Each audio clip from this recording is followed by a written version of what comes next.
سلام ستړي مشه وخت مو په خیر شپږ ډیرو مهمو خبرونو ته ښه راغلاست. هلمند کې طالبانو او امنیتي ځواکونو ته مرګ ژوبله اوښتې. هلمند کې د وسلوالو طالبانو او امنیتي ځواکونو ترمنځ نښته کې د دواړو خواو ته مرګ ژوبله اوښتې ده. د جګړې پر مهال د کندهار هلمند لویه لار هم د شپږو ساعتونو لپاره د تګ راتګ پر مخ تړل شوې وه. د هلمند د ولي بیان عمر ځواک وایي چې وسلوالو طالبانو د لښکرګاه کندهار پر لویه لاره د ګرشک ولسوالۍ په اړوندو سیمو کې د ګډو افغان ځواکونو پر مرکزونو ماښام بریدونه پیل کړه چې د سهار پورې دوام درلود. نوموړی وایي چې پیښه کې دواړو خواو ته مرګ ژوبله اوښتې.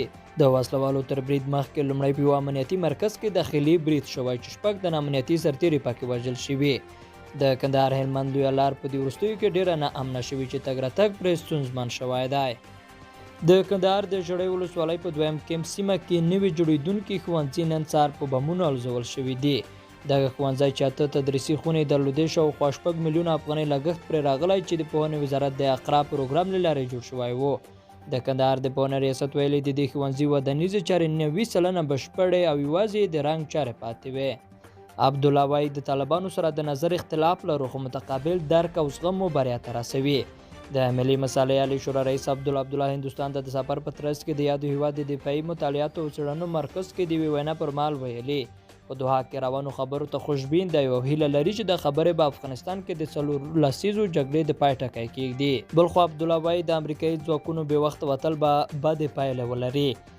د افغانستان د ملي مسالې مشر عبدالله وایي له افغانستان نه د امریکایي ځواکونو وتل یو شمېر ځانګړو شرایطو پورې مربوط دي او که هغه شرایط نه وي پوره شوي نو هر ډول بیړنی ګام بدې پایلې درلودلی شي. عبدالله تېره ورځ نوي ډیلي کې یو څېړنیز مرکز ته د وینا پر مهال وویل القاعده او ځینې نورې ترهګرې ډلې لا هم سیمې کې فعالې دي او افغانستان او ګاونډیانو ته یې ګواښ پېښولی شي. نړیوال بانک وایي افغانستان کې زرګونه ښوونځي ودانۍ نه لري. نړیوال بانک ویلي چې افغانستان کې د پوهنې په سکتور کې پر ډېرې پانګونې سربیره لا هم زرګونه ښوونځي مناسبې ودانۍ نه لري او د اټکل له مخې 1.3 میلیونه هغه ماشومان چې باید ښوونځیو ته ولاړ شي له زده کړو بې برخې دي. او وروستی لنډ خبر دا چې د ولسمشر اشرف غني مېرمنې رولا غني د سولې په تړاو په یوه تازه ټلویزیوني مرکه کې ویلي چې د سولې خبرې ژر نتیجه نه ورکوي او دا به کلونه وخت ونیسي. نوموړي دغه راز ویلي چې د سولې مذاکراتو لپاره حکومتي پلاوی دایم لپاره نه دی ټاکل شوی او د پلاوي غړي به تغییر په حال کې وي. لیدونکو له ملته مننه ښې چارې.